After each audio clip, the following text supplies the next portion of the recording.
hello भाई नमस्कार मुझे चिन्मय पुणी स्वागत कर ब्लॉग को एटा तो ब्लॉग नुहे एटा गोटे वीडियो जोटा कि आम गाँ कारण गाँ लोक बहुत हैरान होती जेहेतु वर्षा लगातार जानते वर्षा लगी होगी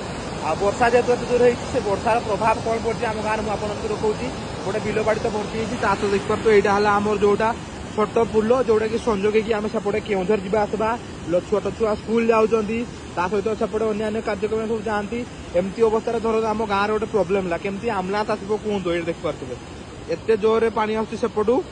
आते प्राणी स्रोत जे आम ये मैंने चलिकी बाहर मुस्किल तो